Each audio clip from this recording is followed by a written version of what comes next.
죄를 지을 수 있나 주가 물어보실 때 죽기까지 따르오리 저들 대답하였다.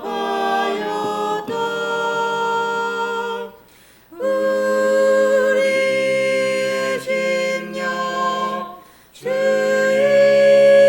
것이니 당신의 영상 만드소서. 주인도 따라 살아갈 동안 사랑과 충성 내 바치오리다.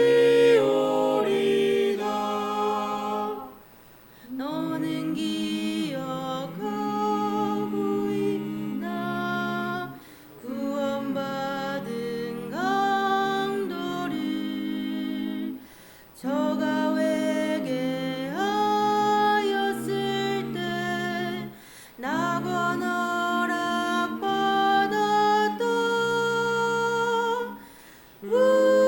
우리의 심령 주의 것이니 당신의 영상 만드소서. 주인도 따라 살아갈 동안 사랑과 충성 내 바치오리다.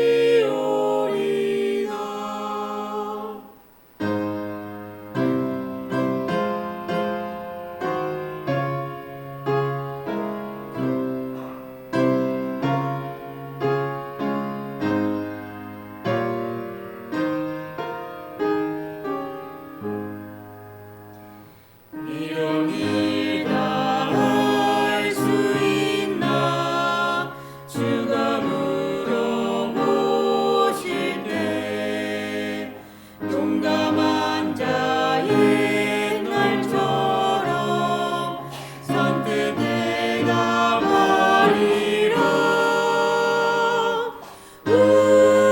우리의 심령 주의 것이니 당신의 영상 만드소서. 주인도 따라 살아갈 동안 사랑과 충성 내 바치오리다.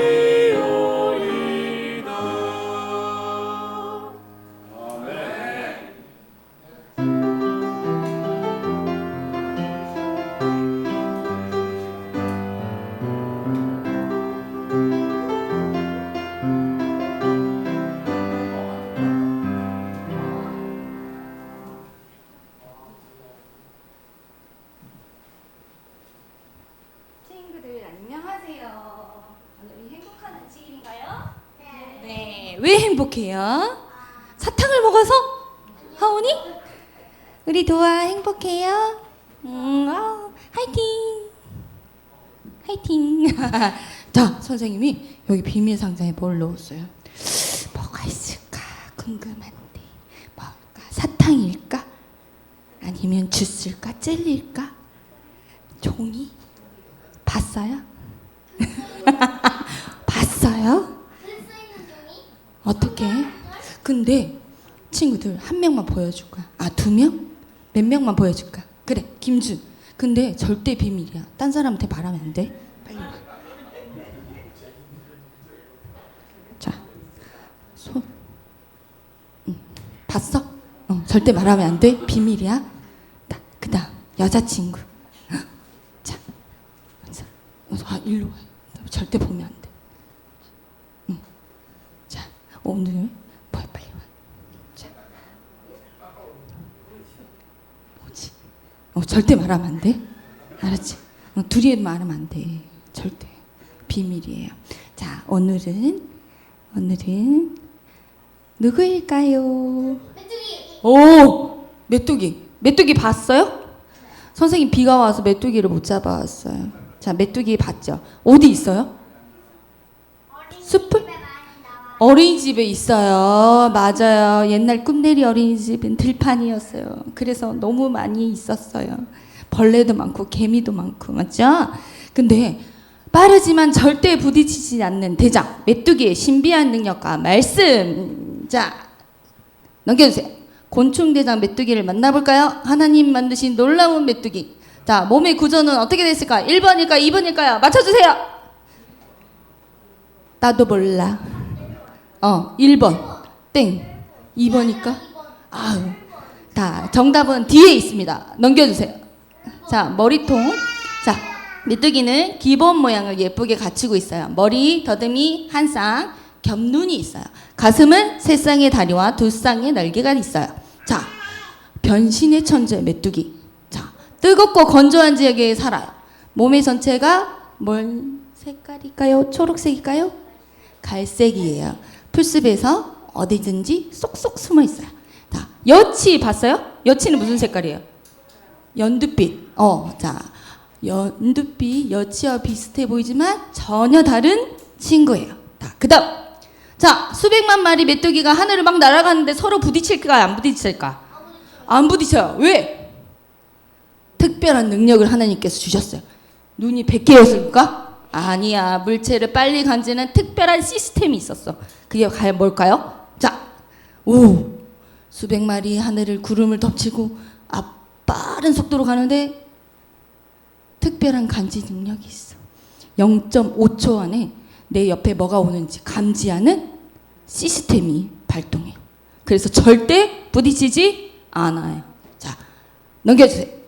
자, 이 메뚜기를 본따서 사이보그 로봇이라는 아주 멋진 로봇을 만들었어요. 자, 폭발물 탐지하는 사이보그 로봇은 메뚜기가 아주 뛰어난 후각의 능력으로 그 0.5초 동안 탁 하고 내가 뭔가 느껴져 물질을 탁 하고 냄새를 맡아서 감지하는 그런 능력이에요. 이것은 폭발물이 어디 있나 하고 갈 때 저거 로봇을 딱 하면 금방 찾는데요. 야, 하나님께서 이렇게 그럼요. 자, 우리에게도 그런 능력이 있으면 좋겠어요? 안 좋겠어요? 좋겠어요. 하늘나라면 꼭 그런 능력이 생길 수도 있어요. 네. 자, 말씀 넘겨주세요. 자, 성경 말씀 다 읽어봅시다. 시작. 이것들을 증언하신 이가 가라사대 내가 진실로 속히 오리라 하시거늘 아멘. 주 예수여 오시옵소서. 자, 우리에게 예수님이 속히 오신다고 하셨잖아요. 예수님이 기다리는 우리 친구가 되고 있나요? 지금? 기다리고 있어요? 안 기다리고 있어요. 아까 하윤이는 하늘나라 꼭 가고 싶다 그랬어요. 우리 친구들도 그렇지요? 맞아요. 자, 우리 아멘 주 예수님 빨리 오세요 하고 그런 고백을 하는 친구가 되었으면 좋겠어요. 그 다음. 자, 우리에게는 충성된 제자를 삼는 그런 친구가 돼야 돼요. 첫 번째. 자, 첫 번째 뭐예요? 복음 전하기. 예수님의 사랑과 하나님 나라의 기쁜 소식을 친구들에게 널리 전하는 친구가 되는 거. 그 다음에 매일의 삶 속에서 사랑과 나눔을 할 수 있는 그런 사람이 됐으면 좋겠다. 그 다음 예수님을 따라가기 위해서는 자, 빠르고 멋지게 배양하는 메뚜기처럼 우리도 매일 예수님을 닮길 바래요. 자, 할 수 있겠어요? 화이팅! 자, 우리 멋진 충성된 제자가 되기는 우리 친구가 되길 바래요. 우리 도아 화이팅! 짠! 네. 자, 오늘도 행복한 한식이 되세요.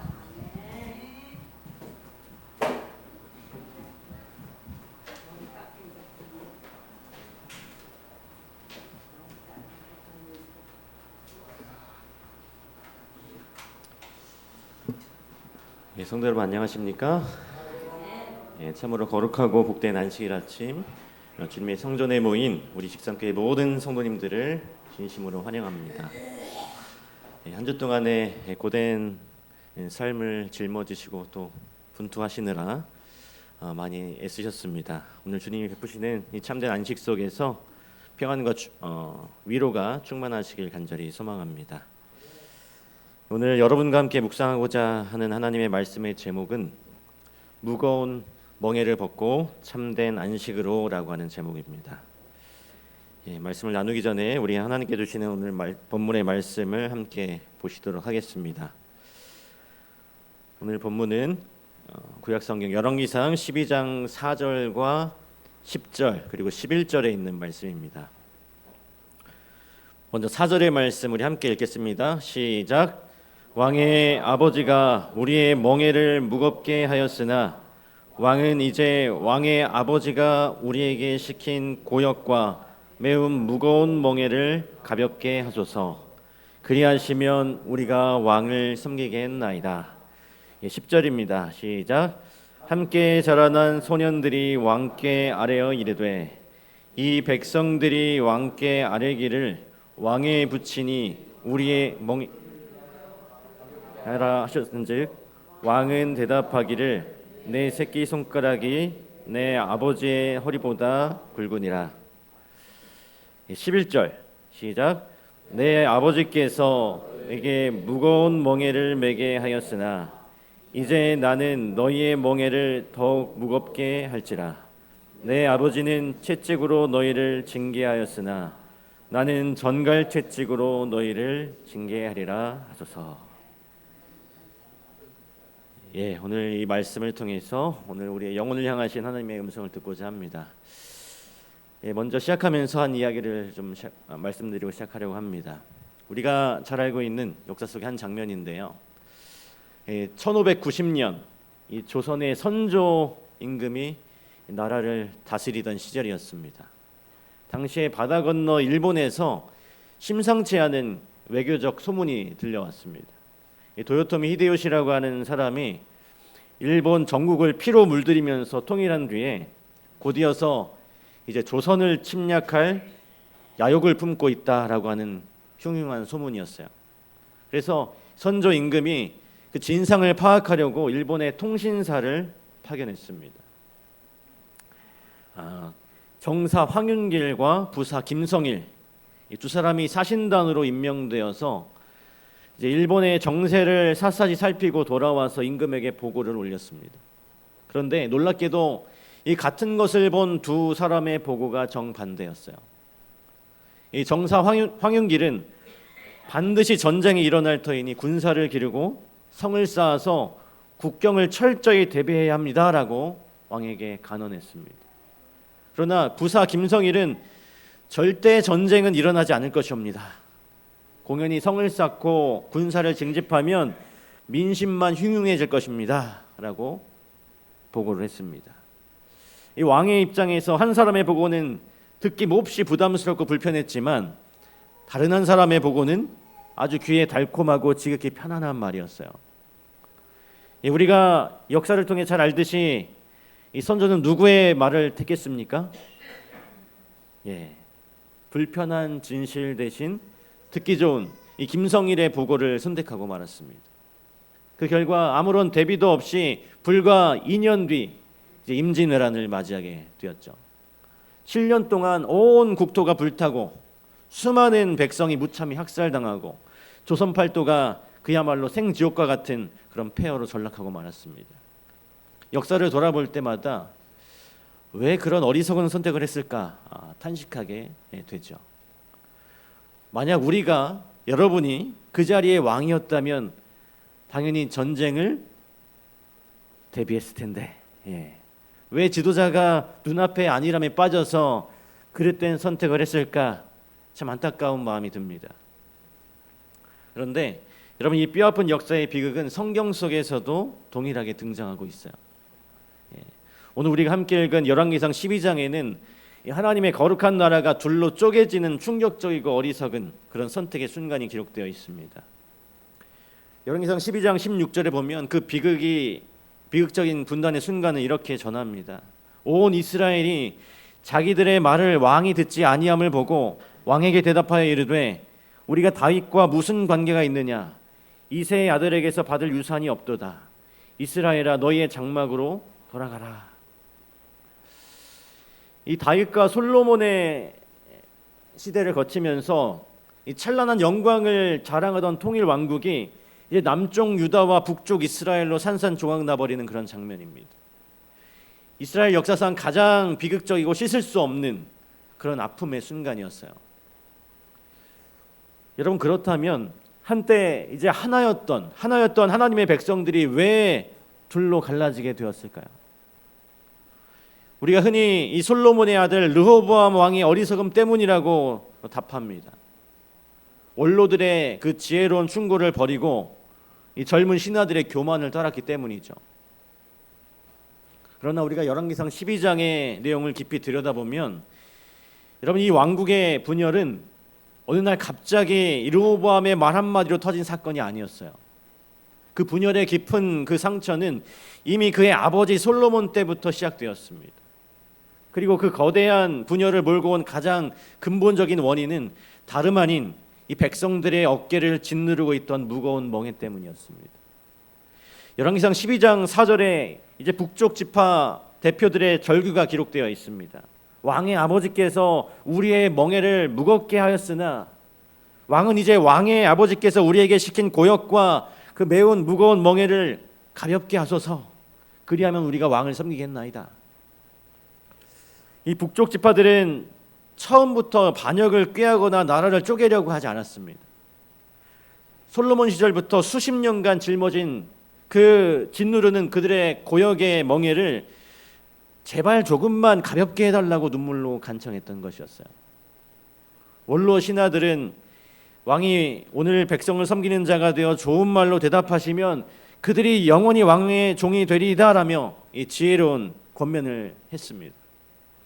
그러나 젊은 이제 르호보암 왕이 어리석게도 이제 교만한 친구들의 말을 따르게 된 것이죠. 내 아버지는 너희의 멍에를 무겁게 하였으나 나는 더욱 더 무겁게 할지라. 내 아버지는 채찍으로 징계하였으나 나는 전갈 채찍으로 치리라.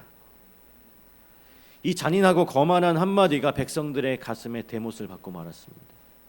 결국 이스라엘은 돌이킬 수 없는 분열의 길로 치닫게 되었어요. 이 백성들을 짓눌렀던 무거운 멍에가 이 왕국을 파멸로 이끌게 된 것입니다. 여러분, 이 사실은 북방 이스라엘의 초대 왕이 된 여로보암의 배경에서 분명해졌어요. 열왕기상 11장 28절을 보면 솔로몬은 젊은 여로보암의 부지런함을 보고 이 요셉 족속의 강제 노역을 총괄하는 감독관으로 임명했습니다. 여로보암은 이 백성들이 흘리는 피눈물을 가장 가까이서 본 사람이었어요. 백성들이 짊어지고 있는 노동의 멍에가 얼마나 참혹하고 무거운지 알았기에 그는 이 고통받는 북방 10개 지파의 마음을 하나로 모을 수 있었습니다. 그렇다면 이 백성들을 파탄으로 몰고 간 그 멍에가 어디서부터 시작되었을까요? 그 시작점이 다름 아닌 이 솔로몬의 시대였습니다. 우리가 솔로몬 왕을 생각하면 우리는 지혜와 부귀영화 그리고 평화를 기억하죠. 아버지가 이루지 못했던 예루살렘 성전을 건축한 황금기가 생각납니다. 실제로 솔로몬 성전은 하나님의 영광이 임한 거룩한 성전이었습니다. 그러나 열왕기상 9장에 보면 솔로몬이 성전만 지은 것이 아니라 자기 왕궁과 요새 또 예루살렘 성벽과 수많은 요새 도시를 지었어요. 하솔과 무기또와 게셀, 나라 전역에 걸쳐서 거대한 토목공사를 벌였습니다. 화려한 이 국책 사업들이 꼬리를 물고 이어지면서 이 국력은 강성해 보였지만 그 거대한 건축물들이 저절로 세워진 것이 아니었습니다. 열왕기상 5장 13절과 15절에 보면 당시 동원된 인원을 이렇게 밝히고 있어요. 솔로몬이 온 이스라엘에서 불러 일으킨 역군이 3만 명이었고 짐을 나누는 짐꾼이 7만 명, 산에서 돌을 깨는 채석공이 8만 명이었습니다. 합치면 이 18만 명에 달하는 거대한 인력이 동원되었다라고 하는 것이죠. 비록 이 이스라엘 자손들을 노예로 삼지는 않고 감독관으로 세웠다 하지만 끊임없는 국가적 공사로 인해서 백성들의 삶은 극심한 피로에 찌들어 있었습니다. 게다가 열왕기상 4장을 보면 솔로몬이 조세 제도를 개편하면서 전국을 12구역으로 나누고 12명의 지방 장관을 세웠습니다. 그들의 임무는 매달 왕실의 막대한 식량과 물자를 조달하는 것이었어요. 왕궁의 그 화려한 식탁과 수많은 군마를 먹여 살리기 위해서 백성들은 피땀 흘려서 거둔 수확물을 세금으로 바쳐야만 했습니다. 사무엘 선지자가 경고했던 그 왕정의 가혹한 수탈이 현실이 되었던 것입니다. 겉으로 보았을 때 솔로몬 왕국은 이 번영과 풍요의 극치를 달리고 있었지만 그 화려한 건축물들의 밑바닥에는 백성들의 무거운 한숨과 눈물과 그리고 짓눌린 그 고통의 멍에가 계속해서 쌓이고 있었던 것입니다. 그런데 여기서 우리가 더욱 깊은 영적 질문을 던지게 되는데, 하나님의 이 성전을 건축하는 거룩하고 그 복된 사역이 이 어쩌다가 백성들에게 견딜 수 없는 무거운 멍에가 되어버렸을까요? 이 성전을 짓는 일 자체는 하나님께서 기뻐하시는 거룩한 일이었습니다. 그러나 문제는 성전을 짓는 과정 속에서 하나님을 향한 순수한 정신, 즉 이 사역의 거룩한 동기가 뿌리째 변질되어 버렸다는 사실입니다. 여러분, 이 솔로몬이 성전을 지을 때 두로에서 특별한 이 놋을 다루는 기술자 한 사람을 데려옵니다. 열왕기상 7장에 보면 후람이라고 하는 그런 장인이에요. 그 어머니는 납달리 지파 여인이었고 아버지는 두로 사람이었습니다. 선지자 왕에 보면 이 후람의 혈통에 대해서 밝히기를, 이 모세 시대 광야 성막을 지을 때 하나님께서 특별한 지혜를 주셨던 오홀리압의 후손이었다라고 기록하고 있습니다. 대대로 하나님의 성막 기물을 다루던 재능과 그 기술을 전수받은 인물이었습니다. 그래서 이 솔로몬 성전의 거대한 놋기둥과 또 바닥, 놋제단을 만드는 총책임자로 부름을 받았던 것이었습니다. 처음에는 부름을 받고 얼마나 감사하고 영광스러운 거룩한 사명으로 이 사람이 그것을 받아들였을까요? 그런데 이제 성전을 건축하는 과정에서 후람의 마음에 이상한 기류가 흐르게 되었습니다. 자신의 그 탁월한 기술과 재능을 무기로 삼아서 욕심을 품기 시작한 것입니다. 우리 선지자왕 64쪽에 보니까 이 안타까운 타락의 순간 이렇게 묘사하고 있습니다. 후람은 그의 특별한 기술을 구실로 높은 보수를 요구하였다. 그가 마음에 품었던 그릇된 원칙들을 차츰 동료들이 받아들이게 되었다. 그들은 날마다 후람과 일하며 품삯을 비교하는 경향에 빠졌다. 그들이 하는 공사의 성스러운 성격을 망각하기 시작했다. 국가의 정신이 그들을 떠나고 탐욕의 정신이 그 자리를 차지했다. 그 결과 그들은 높은 임금을 요구하게 되었고 그것은 관철되었다. 성전을 짓는 이 석재와 금과 은과 놋의 재료는 다 그대로였어요. 하나님의 집을 짓는다는 거룩한 명문과 간판도 그대로였습니다. 그러나 그 성전 건축에 참여하고 있던 사람들의 마음이 변했던 것이죠. 처음에는 내가 주님의 성전을 짓는 거룩한 일에 쓰임 받다니 감격했어요. 그런데 어느 순간부터 내 기술력이 얼마인데 이것만 받고 일하나 계산하기 시작한 것입니다. 하나님을 바라보던 거룩한 시선이 옆 사람의 품삯을 쳐다보는 비교로 바뀌게 된 것입니다. 주님을 위해서 헌신하던 희생의 기쁨이 탐욕스러운 보상 심리로 바뀌게 되었던 것이죠. 저 사람은 나보다 덜 일하는데 왜 더 많이 받지? 이 시기심이 싹튼 것입니다. 거룩한 사명으로 시작했던 그 거룩한 성전 건축이 한순간에 돈벌이 수단으로 전락해버리고 기쁨으로 드리던 자원하는 봉사가 무겁고 피곤한 고역의 멍에로 그들에게 지어진 것입니다. 변질된 것이었어요. 욕심과 비교의식이 들어오는 순간 이 거룩함은 사라지고 그들의 멍에만 남아있게 된 것이었습니다. 더욱 두려운 것은 이 후람 한 사람에게서 시작된 이 탐욕의 누룩이 성전 공사 현장 전체로 나아가서 또 온 나라 백성들에게까지 퍼지게 되었다는 점입니다. 선지자왕 65쪽에 이렇게 기록합니다. 이렇게 시작된 나쁜 가마가 여호와께 봉사하는 각 사업에 미쳐 온 나라에 퍼지게 되었다. 요구에서 받은 높은 임금은 많은 사람들을 사치와 방종에 빠지게 했고 가난한 자들은 부자들에게 압박을 당했다. 장인들이 더 높은 보수를 요구하자 공사 비용은 천문학적으로 늘어났습니다. 솔로몬은 그 재정을 메우기 위해서 백성들에게 더 가혹한 세금을 매겼어요. 부자들은 사치에 빠져서 가난한 자들을 착취했고 희생정신은 메말라 버렸던 것입니다. 웅장한 대리석과 황금으로 하나님의 성전을 번쩍이게 지었지만 이 성전을 짓는 백성들의 마음과 영혼은 탐욕과 원망으로 무너져 내려버린 것입니다. 이 지혜의 왕인 이 솔로몬 왕마저도 우상 숭배와 배도에 빠지게 된 것이 바로 그 뿌리가 여기에 있었던 것입니다. 이 사랑하는 성도 여러분, 이 솔로몬 시대 성전 건축의 비극이 주는 교훈이 무엇일까요? 이 사역 자체가 잘못된 것이 아니라 봉사하는 마음의 중심이 썩었던 것입니다. 하나님을 향한 그 사랑이 사라진 자리에 비교와 보상 심리가 들어찼어요.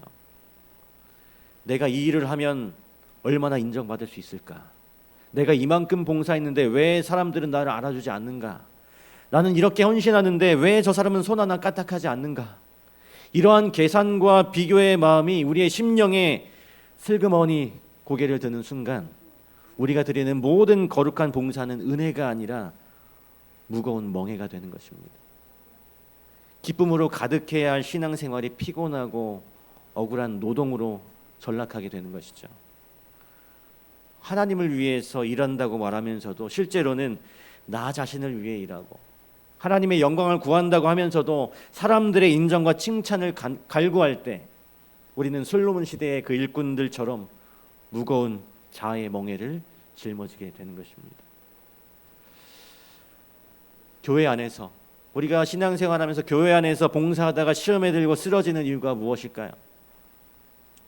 일이 너무 많아서가 아니라 내 마음에 주님을 향한 순수한 감사가 식고 남과 비교하며 섭섭함과 억울함을 품기 시작하기 때문인 것입니다. 저 사람은 왜 청소 한번 안 하는가? 내가 교회에서 얼마나 수고했는데 왜 내 이름은 칭찬받지 못하는가? 이러한 생각은 마귀가 사단이 우리 목에 씌워놓은 탐욕과 교만의 멍에인 것입니다.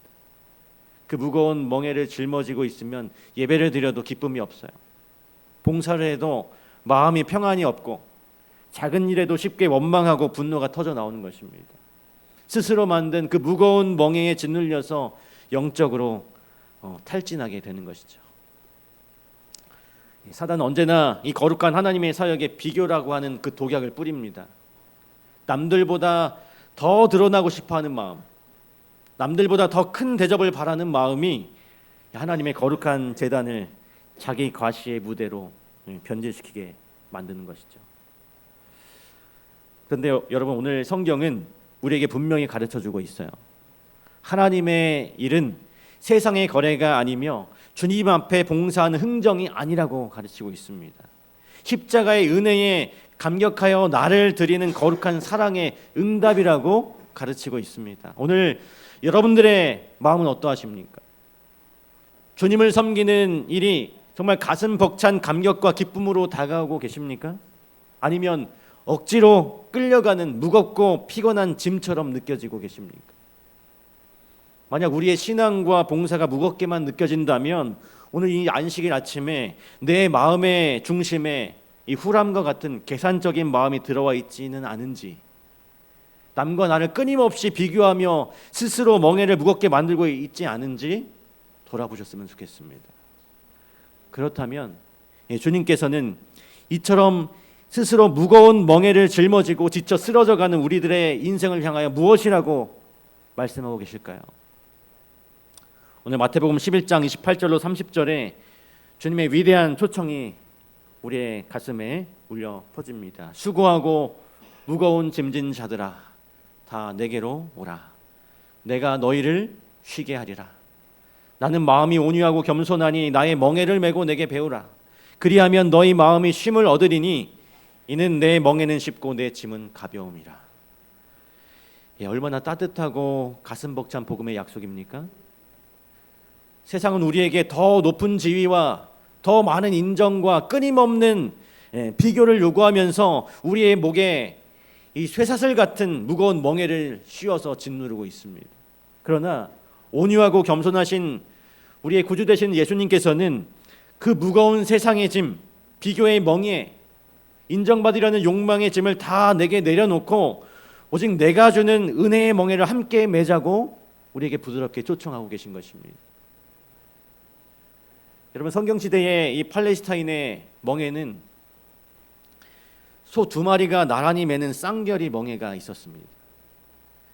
경험 많고 힘센 어미소와 또 아직 어리고 힘이 없는 새끼소를 하나의 그 나무 멍에에 함께 묶어서 밭을 갈게 만들었습니다. 그 멍에를 메고 밭을 갈 때, 밭을 가는 진짜 힘과 무게는 어미소가 온몸으로 다 감당하고 묵묵히 앞에서 끌고 갑니다. 어린 소는 그저 어미소의 곁에서 발을 맞추어 걸어가기만 하면 되는 것이죠.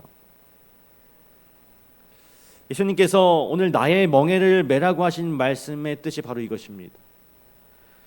주님께서 십자가에서 우리의 죄짐과 그 고통의 무게를 홀로 다 짊어지시고 우리는 그저 주님 곁에 붙어서 주님의 발걸음을 따라 걷기만 하라는 뜻이에요. 내 힘으로, 내 의로 이루려고 하고 내 능력으로 봉사하려고 하니까 무겁게 되는 것입니다. 무거운 멍에가 되는 거예요. 나를 비우고 주님의 손을 꼭 잡고 주님과 함께 걸어갈 때 그 멍에는 더 이상 나를 짓누르는 고역이 아니라 가장 가벼운 은혜의 선물이 되는 것입니다. 우리 주님의 멍에는 온유와 겸손의 멍에입니다. 내 자랑을 버리고 남과 비교하는 그 교만을 내려놓고 나 같은 죄인을 구원하여 동역자로 삼아주신 그 주님의 은혜에 감사하는 그런 멍에인 것이죠. 그 은혜의 멍에를 맬 때에 교회에서 또 내가 일한 어떤 공동체 속에서 남들이 알아주지 않아도 서운하지 않은 것입니다. 누가 칭찬하지 않아도 주님이 아시기 때문에 내 영혼은 깊은 평안을 누리게 되는 것이죠.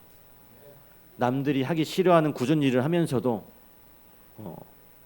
그 속에서도 감사와 찬송이 터져 나오게 되는 것입니다. 교회의 봉사는 주님께 빚진 자로서 드리는 눈물의 감사요, 나를 살리신 예수 그리스도의 사랑에 감격하여 드리는 하나의 응답인 것입니다.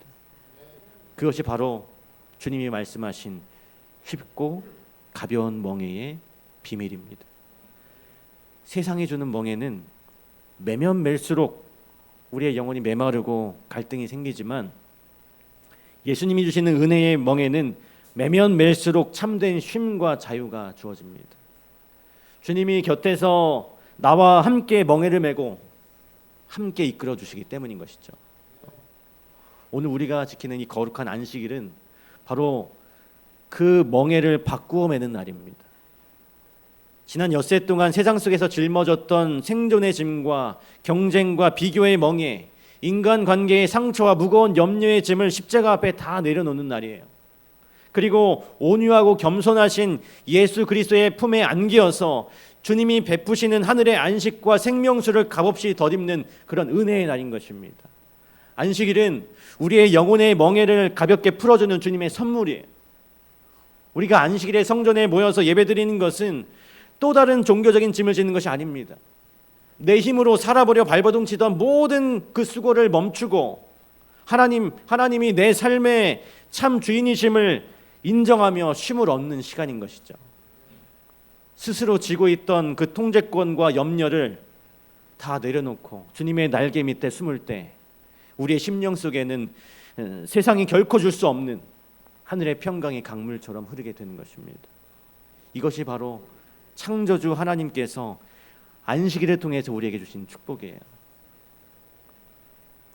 우리 사랑하는 성도 여러분, 오늘 이 시간에 우리 스스로에게 가장 정직한 영적인 질문을 던져봤으면 좋겠습니다. 지금 여러분의 영혼을 짓누르고 있는 진짜 무거운 멍에는 무엇인가요? 남들보다 더 인정받고 싶어 은밀히 품었던 자존심의 멍에입니까? 아니면 남들은 편하게 신앙하는 것 같은데 왜 나만 헌신해야 하느냐는 억울함입니까? 아무도 내 수고를 알아주지 않는다고 가슴에 묻어둔 섭섭함입니까? 사탄은 언제나 거룩한 봉사의 자리에 이 비교와 계산이라고 하는 멍에를 씌우고 있습니다.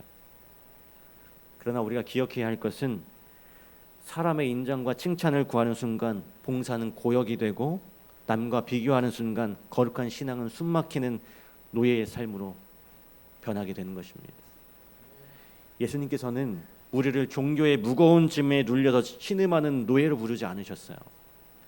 십자가의 피로 값주고 사신 그 하나님의 존귀한 자녀로 우리를 부르셨고 은혜 안에서 참된 자유와 기쁨을 누리는 하늘의 동역자로 우리를 부르셨습니다.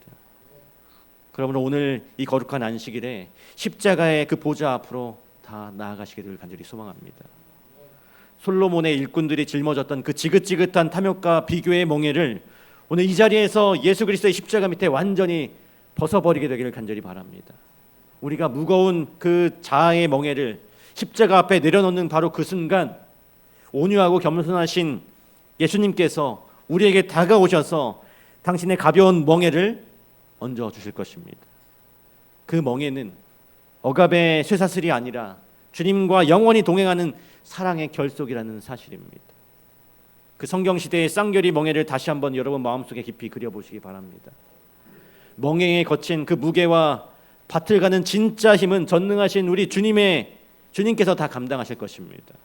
우리는 그저 주님 곁에 꼭 붙어서 주님의 발걸음에 맞춰서 걸어가기만 하면 되는 것이죠.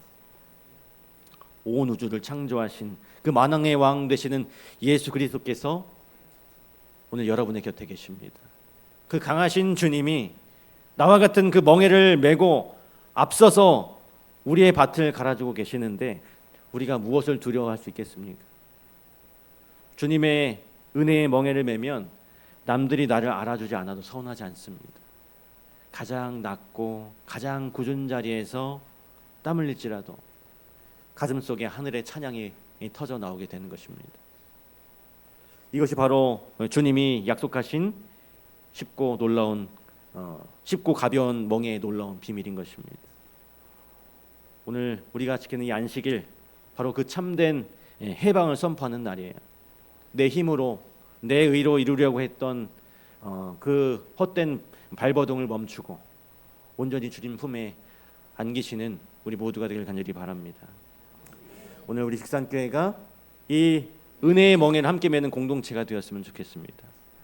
서로를 향한 그 차가운 시선과 비교를 멈추고 연약한 형제의 짐을 사랑으로 받쳐주면서 주님의 그 온유와 겸손으로 함께 하나가 되는 거룩한 사랑의 방주가 되었으면 좋겠습니다. 오늘 주님께서 피곤해 지친 여러분의 손을 굳게 잡으시면서 엄숙히 명하고 계십니다. 수고하고 무거운 짐진 자들아 다 내게로 오라. 내가 너희를 쉬게 하리라. 주님의 이 거룩한 음성을 여러분의 심령 깊은 곳에서 믿음으로 받아들이게 되시길 간절히 소망합니다. 세상의 헛된 염려와 썩어질 자랑의 멍에를 다 털어버리시고 주님이 주시는 그 하늘의 영원한 안식과 독수리 같은 그 새 힘을 얻으시는 우리 모든 성도님들 되시길 간절히 바라면서 오늘 말씀을 마치도록 하겠습니다. 아멘.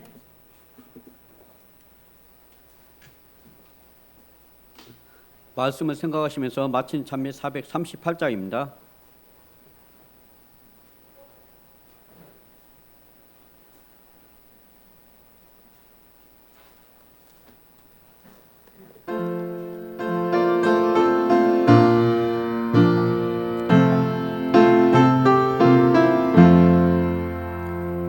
죄짐 맡은 우리 구주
하심 받겠네. 거룩하고 자비로우신 하늘에 계신 아버지 하나님, 이 복되고 거룩한 안식일 우리 사랑하는 식상교회 성도들을 주님의 성전으로 불러 모아주시고 우리의 영혼을 짓누르던 무거운 멍에를 벗겨주시는 생명의 복음을 듣게 하시니 감사드립니다. 주님, 우리는 거룩한 사명을 감당하면서도 은밀한 욕심을 품고 남과 끊임없이 비교하고 또 사람의 인정과 칭찬을 갈구하느라 스스로 무거운 자아의 멍에를 짊어지고 왔음을 주님 앞에 고백합니다. 주님을 위한다고 하면서도 나 자신을 위해 일했던 우리의 어리석은 교만과 섭섭함을 용서하여 주시옵소서. 수고하고 무거운 짐진 자들아 다 내게 오라고 부르신 우리 주님께서 오늘 이 거룩한 안식일에 우리가 짊어졌던 비교의 멍에와 또 서운함의 짐과 세상의 염려의 사슬을 우리 예수 그리스도의 십자가 밑에 온전히 벗어 던지게 하여 주시옵소서. 온유하고 겸손하신 예수님께서 우리에게 얹어주시는 그 사랑과 은혜의 가벼운 멍에를 매게 하여 주시옵소서.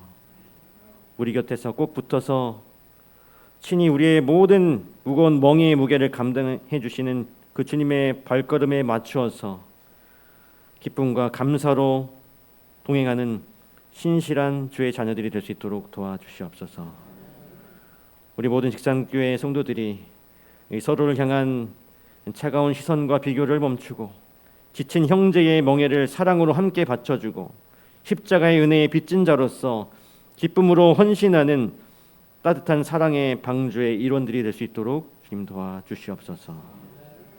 우리의 무거운 멍에를 벗기시고 영원한 쉼을 주시는 우리 구주 예수 그리스도의 이름으로 간절히 기도드리옵나이다. 아멘.